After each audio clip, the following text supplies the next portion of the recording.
Hey everybody, good afternoon. Today is Wednesday, September 21st, and this is Ben Capozzi with Broad Shoulders Farm in beautiful Halifax County, Virginia. Where my gosling's running around back there. USDA Grow Zone 7, right on the cusp of 8. And I'm talking today about planting and espaliering this Moonglow pear tree. So if you're interested in that sort of thing, that's what's coming up next. Okay, so I talked about in a previous video about how I was excited to get this kind of rough looking in some ways, but perfect for what I want to do in other ways, Moonglow Pear. Moonglow is actually a really nice variety with excellent disease resistance, and it gets hot and humid here. So things that are resistant to fire blight, things in the rosacea family, so apples and pears that are resistant to fire blight is really important to me. And even though you typically want to train these to a central leader, so one, and this one's got two that are basically co-equal, I thought it would be perfect for an espalier, which is a French name for an ancient technique where you kind of basically sculpt the trunk. You can do it in all kinds of different patterns. There's like a fan pattern you can do, and then there's like a 2-cordon way you can do it. There's all kinds. You can look them up. There's candelabra. It's really kind of fascinating. They're typically done against a wall, and I've got this fence line here along the upper edge of one of my garden patches, and you basically want to constrain the tree to basically growing in essentially one dimension. So instead of like with an apple, like with a stone fruit, just like a cherry or peach, you want them to have kind of the open wagon wheel sort of open vase kind of growing habit.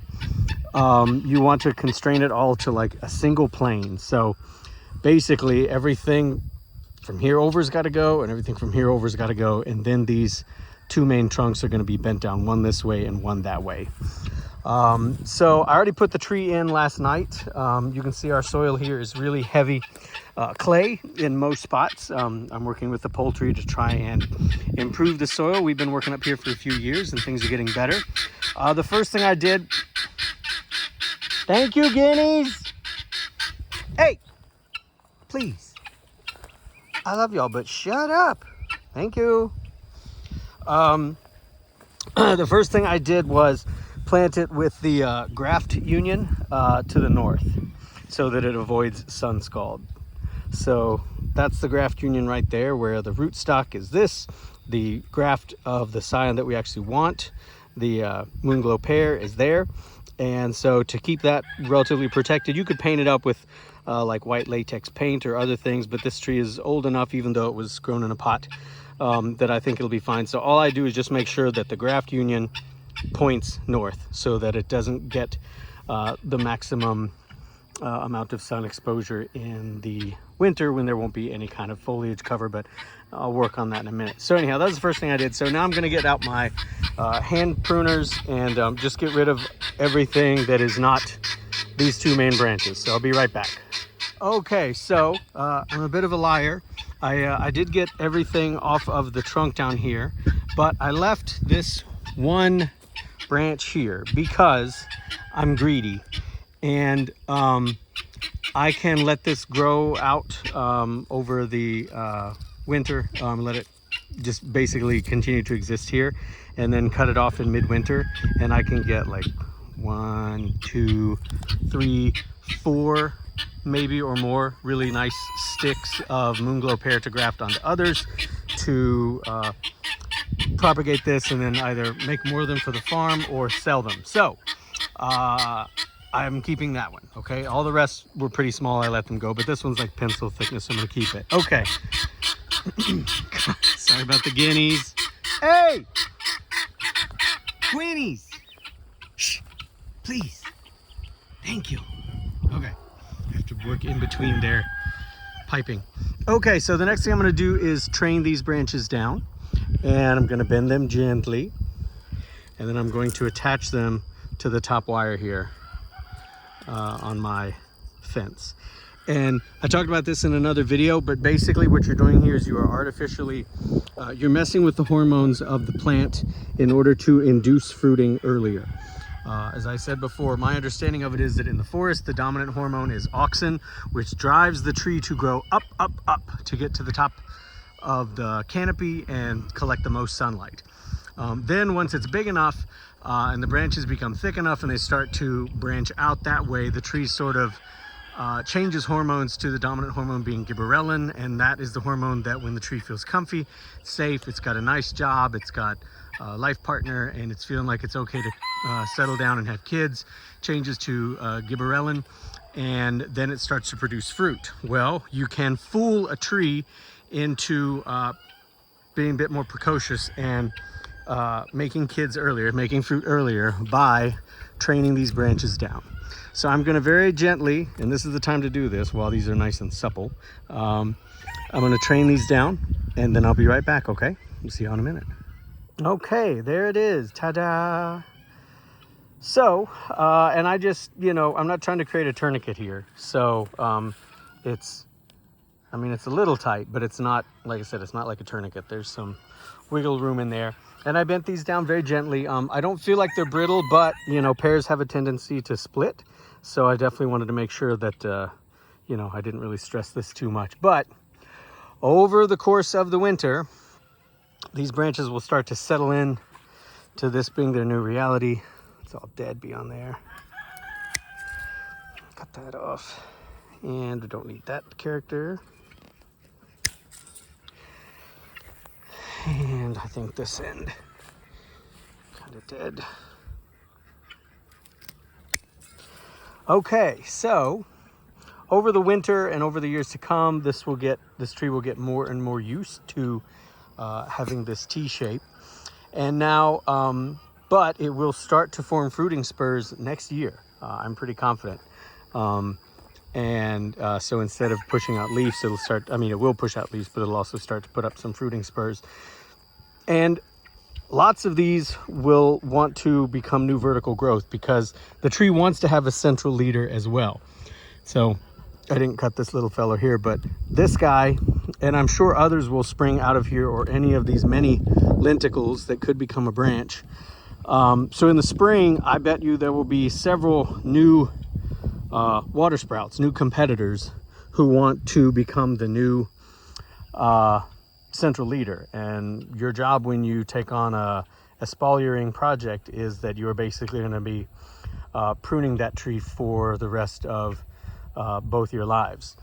But it doesn't do anything to harm the life of the tree. You can have very, very, very old trees that are being espaliered, and they will do just fine. So I'm kind of excited about that. And as I told you before, I'm leaving that one because I'm going to cut it in the winter for, or late winter, early spring for scion wood to graft some more of these Moonglow pears. Now, no tree is an island, no plant is an island. So I need to gild this up with some partners. I need to water this in. So I'm going to add a couple more plants that I've got here, and I will talk about those next. Let me water this in and I'll be right back. All right, so we are done for now.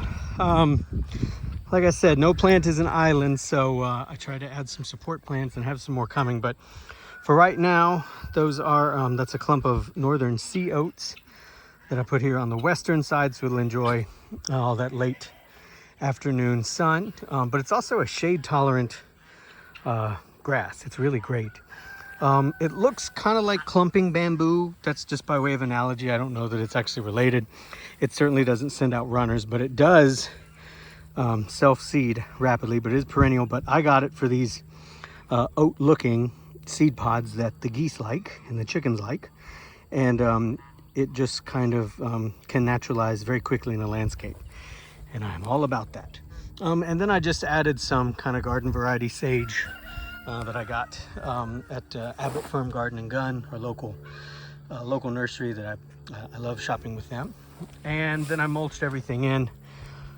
I'll come back with my ditch blade and go on the other side of the fence and take out this goose foot or lamb's quarters. It's getting ready to drop seed. I'll take care of that.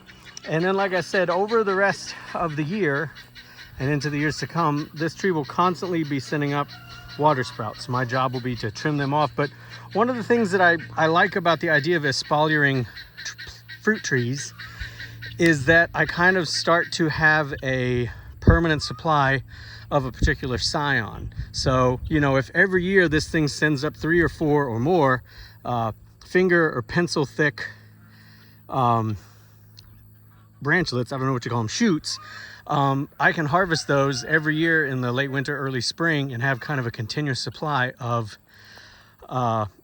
scion wood to propagate more of this kind of tree. And I can sell the scions, or I can graft them myself to some pear rootstock and then sell those for a higher price. The idea is that this would also be a source of income for me. So that's what's going on with this tree. I'm pretty excited. Some of the new plants that I have seeds for perilla, or Japanese shiso, which is kind of wild and naturalized here on the farm. I've been reading a lot more about it. And I'm going to add some of those seeds in here, as well as wild senna.